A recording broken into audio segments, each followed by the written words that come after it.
अब भी चेत जाएं और कई बदलाव हो तो भी माने कि सबक सीखा गया इस दुर्घटना से। बहरहाल आज सुबह कई अखबारों ने विज्ञापन आया, लिखा था महीने भर के पेट्रोल की कीमत से फला चीज सस्ती है। यानी अब दूसरे लोग पेट्रोल की महंगाई दिखाकर अपनी चीज सस्ती बताकर बेचने लगे। महंगाई थमी नहीं है। रिपोर्ट आई है कि जिन्होंने कोरोना काल में अपने घर के गहने गिरवी रखकर खर्च चलाना चाहा, वो अब वापस अपने घर के गहने वापस नहीं ले पाए। जनता का सोना बाजार में बिकने लगा। ऐसे में महंगाई पर राजनीति की दस्तक तेज हुई।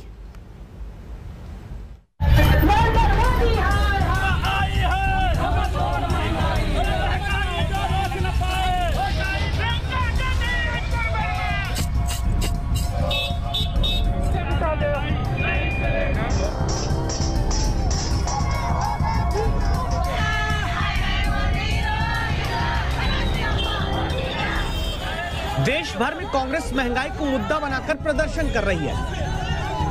7 से 17 जुलाई तक महंगाई सड़क पर प्रदर्शन का मुद्दा है और फिर अगले हफ्ते से शुरू होने वाले संसद के मानसून सत्र में भी महंगाई ही सदन के भीतर हंगामे की वजह बनने वाली है।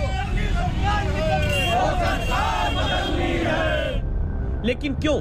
क्योंकि अभी दाल में 10% दाम उछले हैं, फलों की कीमत 11.82% ज्यादा है, अंडे की महंगाई 20% है और सबसे ज्यादा खाने के तेल में महंगाई का छौंक 34% के पार। रांची में सड़क पर गोबर के उपले लगाकर खाना बनाती कांग्रेस कार्यकर्ता गैस के दामों से जलती जनता की जेब का मुद्दा उठाती है। महंगाई सिर्फ खाना पीना, गैस जलाने की नहीं है। हेल्थ यानी स्वास्थ्य सुविधाओं की महंगाई दर 7.71% पर और ईंधन बिजली की महंगाई दर 12.68% पर है, जबकि ट्रांसपोर्टेशन की महंगाई 11.56%। महंगाई का मुद्दा चुनावों में अब उतना गर्म नहीं होता जितना पहले होता आया। कांग्रेस इसी मुद्दे को अब संसद के मानसून सत्र में प्रमुखता से उठाएगी। मोदी और महंगाई दोनों देश को मार रही हैं। डीजल, पेट्रोल और गैस की बढ़ी कीमतें बजट बिगाड़ गई और बाकी कुछ बचा था तो महंगाई मार गई।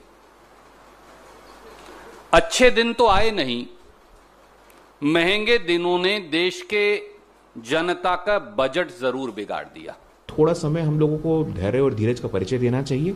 सरकार सुनिश्चित करेगी कि इस प्रकार का कोई भी बोझ भारत के आम नागरिक पर न पड़े। कांग्रेस के कार्यकर्ता सड़क पर उतरे हैं और राहुल गांधी ट्विटर से महंगाई का मुद्दा उठाते हैं। सुबह तेल के दाम की महंगाई के साथ सवाल किया। शाम को कोरोना काल में महंगाई बढ़ने, आमदनी घटने के कारण घर का गहना सोना बेचने को मजबूर नागरिकों को लेकर सरकार से सवाल किया।